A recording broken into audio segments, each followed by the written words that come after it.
Cette semaine, c'est les vacances de Pâques pour ma fille de 5 ans. Oui, parce que passer des journées entières à faire de collage et à manger ses crottes de nez, ça devient fatigant à force. On a besoin de 2 semaines de vacances pour s'en remettre, en faisant exactement les mêmes activités, mais à la maison. Depuis que ma petite est à l'école, pour moi, le mot vacances ne rime plus avec le mot détente. Par contre, ça rime avec Club Med, sauf que c'est moi, le géo, qui doit tout organiser. Le premier jour de vacances, on ressort tous ses jouets, les costumes, les jeux de société. On joue à cache-cache, memory et à la dinette. Honnêtement, je suis un putain d'animateur de vacances. Mais après avoir épuisé tout mon répertoire d'activités, c'est là que je me suis rendu compte qu'il me reste encore 6 heures avant qu'elle se couche et 13 jours avant la reprise de l'école. Un désert qui se tend devant moi à perte de vue et pas le moindre oasis à l'horizon. Passer 2 semaines non-stop avec tes enfants te pousse à faire des choses auxquelles tu n'aurais jamais pensé auparavant, juste pour faire passer le temps. On va dans le magasin de jouets, juste pour qu'elles s'amusent avec des jouets toujours dans leur emballage. On va au supermarché pour dévaliser les échantillons de fromage, jusqu'à ce que le fromager se sente obligé de nous préciser que c'est censé être un par client et pas 15.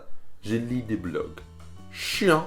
Je regarde les maternelles en cherchant désespérément des idées à faire avec ma fille. Ah, regarde, il y a un château gonflable et un spectacle de clown à seulement 13 km.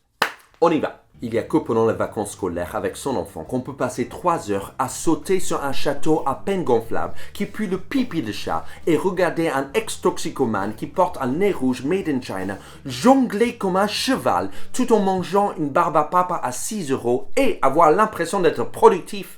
Heureusement, elle n'a que 5 ans et demi, et donc pour l'instant, elle trouve n'importe quelle activité géniale. Je sens que c'est la dernière année où je pourrai m'en sortir impunément, sans qu'elle se rende compte que j'improvise totalement ma paternité. Mais bien sûr, les 2 semaines de vacances finissent par s'écouler, et tu rends finalement ton enfant à l'école. Épuisé et soulagé, t'es libre pour reprendre une activité plus reposante, comme ton travail. Et pour des raisons probablement maso, quand c'est l'heure de chercher ton enfant à l'école, t'es quand même content.